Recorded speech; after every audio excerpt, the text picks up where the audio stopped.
Hello नमस्कार दोस्तों, उम्मीद करती हूँ आप सभी बिल्कुल सही होंगे, स्वस्थ होंगे। स्वागत है आप सबका फिर से एक इन्फॉर्मेटिव वीडियो में। तो आज के वीडियो का टॉपिक है दिल्ली यूनिवर्सिटी पीजी एडमिशन्स। जैसे कि आप लोगों ने थंबनेल से देख ही लिया होगा।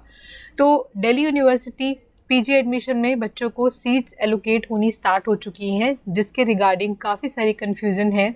जैसे कि अगर आपको कोई और प्रेफरेंस मिली है, जैसे कि आपको थर्ड या फोर्थ प्रेफरेंस मिली है लेकिन आप रीएलोकेशन डालना चाहते हैं, सेकंड या फर्स्ट प्रेफरेंस के लिए दोबारा से ट्राई करना चाहते हैं, या फिर किसी को एलोकेट ही नहीं हुई है, और अगर किसी को एलोकेट हो चुकी है तो आगे एडमिशन का प्रोसीजर कैसे रहने वाला है।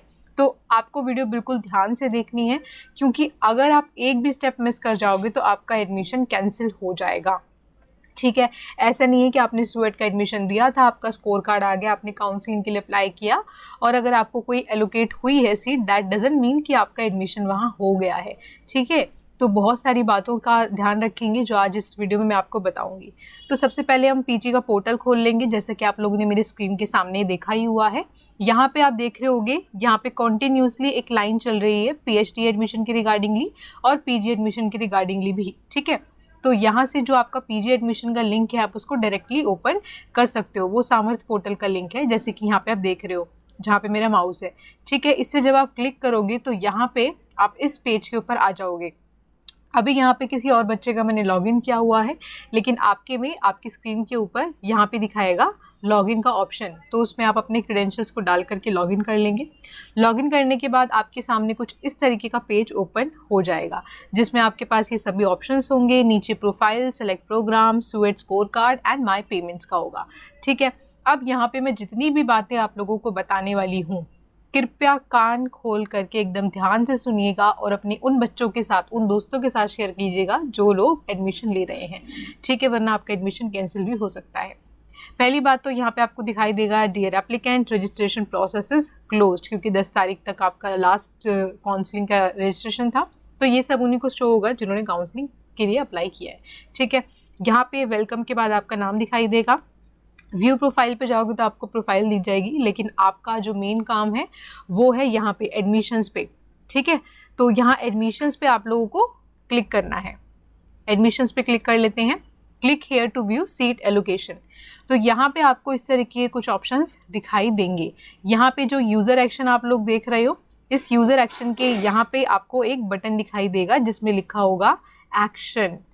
ठीक है, एक्शन का मतलब क्या है, एक्सेप्ट एलोकेशन या फिर एक्शन इस तरीके से आएगा। इसका मतलब है कि जो भी आपको कॉलेज अलॉट हुआ है अकॉर्डिंग टू द लिस्ट, तो उसका आप यहाँ पे अप्लाई कर सकते हो कि आपको वो एक्सेप्ट करना है या नहीं करना है। अब द मोस्ट इम्पॉर्टेंट चीज़ मैं आपको बता देती हूँ कि काफ़ी सारे बच्चों का मेरे पास ये मैसेज आ रहा है कि अगर हमें दूसरे कॉलेज के लिए अप्लाई करना है, अगर हमें कोई दूसरी प्रेफरेंस का कॉलेज चाहिए, तो क्या हमें एक्शन को एक्सेप्ट करना है, एलोकेशन को, या नहीं करना है। So this is the very very important thing कि आपको एक्सेप्ट करना ही पड़ेगा। ठीक है, अगर आप एक्सेप्ट नहीं करोगे तो आप राउंड से बाहर हो जाओगे। ठीक है, आपको कोई भी फिर उसके बाद कॉलेज अलॉट नहीं होगा। जब इसका टाइमिंग भी ख़त्म हो जाएगा, जैसे कि 2-3 दिन दिया जाता है एडमिशन के लिए, तो वो भी चला जाएगा, तो आप किसी में भी एडमिशन नहीं ले पाओगे। तो पहली बात तो यही क्लियर कर लीजिए कि आपको एक्सेप्ट करना है।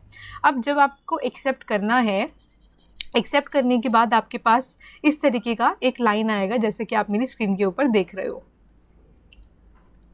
ये आप देख रहे हो document verification approval for college या डिपार्टमेंट, क्योंकि आपने सारे जो डॉक्यूमेंट्स अपलोड कर रखे थे रजिस्ट्रेशन के समय पे, वो सारे डॉक्यूमेंट्स अब आपके रिस्पेक्टेड कॉलेज के पास जा चुके हैं। फॉर एग्जांपल, यहाँ पे इस बच्चे को शिवाजी कॉलेज अलॉट हुआ है। इसका मतलब है शिवाजी कॉलेज का जो एडमिनिस्ट्रेशन है उसके पास आपके वेरिफिकेशन के लिए डॉक्यूमेंट्स कहे हैं। अगर वहाँ से कोई प्रॉब्लम होती है, यानी कि किसी भी आपके, फॉर एग्जांपल अगर किसी कैटेगरी से बिलोंग करते हो, जैसे कि ओबीसी, डब्ल्यूएस, अगर उसका आपने सर्टिफिकेट लगाया था, उसके रिगार्डिंग कोई प्रॉब्लम है, या फिर जो रिज़ल्ट आपने अपलोड किया उसमें कोई प्रॉब्लम है, तो कॉलेज आपको खुद कांटेक्ट कर लेगा। ठीक है, मेरी बारी में तो ऐसे ही हुआ था, क्योंकि जिस कॉलेज में मैंने रीएलोकेशन डाला था या फिर जिसमें मेरे डॉक्यूमेंट वेरिफिकेशन के लिए गए थे, वहाँ से एक समस्या थी, तो उनका खुद ही मेरे पास मैसेज आ गया था व्हाट्सएप पे। ठीक है, अदरवाइज यहाँ पे आपका एक और ऑप्शन भी है, view query raised bye college या डिपार्टमेंट। ठीक है। तो यहाँ पे भी जा कर के आप लोग चेक कर सकते हो कि क्या कॉलेज या डिपार्टमेंट की तरफ से कोई ऐसा क्वेश्चन या क्वेरी आई है। तो यहाँ पे कोई क्वेरी अभी नहीं आई है। अगर आपका कुछ आता है तो आप इसको कॉन्टिन्यूसली चेक करके देख सकते हो, ठीक है। अब आगे क्या करना है, यूज़र एक्शन हो चुका है लेकिन आपको ये कॉलेज नहीं चाहिए फॉर एग्जाम्पल, तो क्या करें, ठीक है। उसके लिए मैं अलग से अभी वीडियो बनाऊंगी, क्योंकि इस वीडियो में तो मैंने आपको बताया है कि कैसे आपको एक्सेप्ट करना है। तो फिर भी मैं आपको एक छोटा सा क्लिप्स दे देती हूँ कि कैसे आप लोग को कॉलेज चेंज करना है। तो पहली बात तो आपको यहाँ पे जब डॉक्यूमेंट वेरिफिकेशन हो जाएगा तो यहाँ पे आपका ऑप्शन आएगा फ़ी पेमेंट का, ठीक है। फ़ी पेमेंट का ऑप्शन आएगा यहाँ पे, तो वहाँ पे आएगा पे नाउ, तो आपको फ़ी पेमेंट कर देनी है, ठीक है। भले ही आपको वो कॉलेज चाहिए नहीं चाहिए, आपको फ़ी पेमेंट करनी ही पड़ेगी, अदरवाइज आपको कोई और कॉलेज नहीं मिलेगा, ठीक है। अब इम्पॉर्टेंट स्टेप आता है कि जब आप फ़ी पेमेंट कर रहे होगे उसमें आपके पास री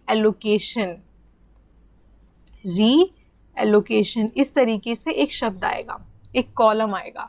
अगर आप उस री एलोकेशन कॉलम को टिक कर देते हो, दैट मीन्स कि आपके जो नंबर हैं वो नेक्स्ट लिस्ट के लिए भी कंसीडर किए जाएंगे, ठीक है। जैसे कि आपको 2 या 3 प्रेफरेंस मिली है, लेकिन आपको लगता है कि आपके मार्क्स गुड एनफ हैं कि आपको जो सेकेंड लिस्ट अभी आएगी उसमें आपको हो सकता है अच्छी वाली प्रेफरेंस मिल जाए, थोड़ी ऊपर वाली मिल जाए, ठीक है। तो आप अगर उस री एलोकेशन को फ़ी पेमेंट करते समय टिक करते हैं, दैट मीन्स आप नेक्स्ट सीट के लिए, यानी कि नेक्स्ट जो भी आपके मार्क्स निकाले जाएंगे उसके लिए भी आप कंसीडर किए जाओगे। और अगर आपके मार्क्स मैच कर जाते हैं उससे तो आपको वो कॉलेज अलॉट हो जाएगा। और उसके बाद फ़ी पेमेंट कैसे रहेगी आप लोगों की, आपको उस वाले कॉलेज की फ़ी पेमेंट करनी होगी, ठीक है। लेकिन इस कॉलेज का जो भी फ़ी पेमेंट आपका होगा वो आपका वापस आ जाएगा, ठीक है। जैसे कि अगर एग्जाम्पल आपने कोई कॉलेज अभी, जैसे यहाँ पे शिवाजी लिखा है, शिवाजी कॉलेज की फ़ीस काफ़ी ज़्यादा है, ठीक है। अगर आपको किसी और नॉर्थ का कॉलेज मिलता है उसकी फ़ीस शिवाजी से कम है, तो शिवाजी की पेमेंट आपने जितनी भी आपने करी है, 20-21 हज़ार जितनी आपने करी है वो सारी आपको मिल जाएगी, लेकिन आपको नए वाले कॉलेज की पेमेंट भी करनी पड़ेगी, ठीक है। और अगर आपकी इसकी ज़्यादा थी तो बाकी का जो एक्स्ट्रा रिफंड है वो भी आपको मिल जाएगा, ठीक है। इस तरीके से आपका रीएलोकेशन रहेगा। और अगर आपको नया कॉलेज मिलता है फिर दोबारा अगर उसमें भी वही तरीका रहेगा कि फ़ी पेमेंट करते समय आपके पास ऑप्शन आ सकता है रीएलोकेशन का, ठीक है।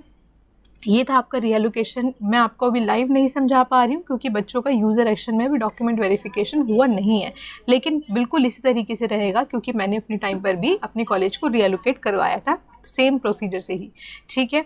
तो ऐसा बिल्कुल भी नहीं करना है। ऐसा यूजी में एक स्टूडेंट के साथ मैंने देखा जिसको मैं जानती हूँ, उन्होंने कॉलेज को एक्सेप्ट नहीं किया यूज़र एक्शन में। जब उनका कॉलेज के लिए एक्शन आया था तो उन्होंने एक्सेप्ट नहीं किया, उनको लगा कि कोई और कॉलेज उनको चाहिए तो कोई और नाम यहाँ पे आ जाएगा, और फिर उनका नाम नहीं आया।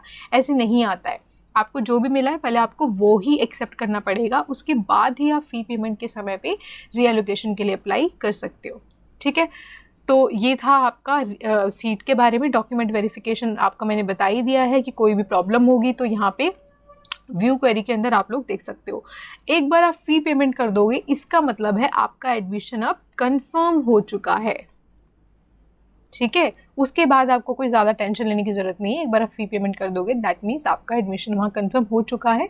और नो मैटर आपको कौन सा कॉलेज मिलता है, जो कॉलेज नॉर्थ की साइड में पढ़ते हैं, नॉर्थ कैंपस या फिर ऑफ कैंपस, उन सब की क्लास नॉर्थ कैंपस में ही होगी। और जो कॉलेज साउथ कैंपस या फिर साउथ के ऑफ कैंपस के कॉलेज हैं उन सब की क्लासेस ऑफ कैंपस में होगी। और बाद में जब 1-2 सेमेस्टर के बाद जब आपके ऑप्शनल पेपर्स आते हैं, ऑप्शनल पेपर के समय पे सब लोगों की क्लास नॉर्थ कैंपस में ही होती है। इसका मतलब ये नहीं है कि किसी को साउथ कैंपस मिल गया तो कभी वो नॉर्थ कैंपस में नहीं पढ़ पाएगा, ठीक है। तो उम्मीद करती हूँ आपको वीडियो पसंद आई हो, समझ में आई हो, और जैसे ही आप लोगों का यहाँ पे कोई और अपडेट आता है आपको हमारे चैनल पे मिल जाएगा। So don't forget to subscribe my channel because ऐसी सारी इंपॉर्टेंट अपडेट्स आपको हमारे चैनल पे मिलती रहती है। साथ ही साथ यूजीसी नेट स्वेट सभी लोगों के प्रिपरेशन में हम लोग हेल्प करते हैं। उम्मीद करती हूँ आज की वीडियो आपको पसंद आई होगी। मिलते हैं आपसे नेक्स्ट वीडियो में एक और इन्फॉर्मेटिव वीडियो के साथ। All the best.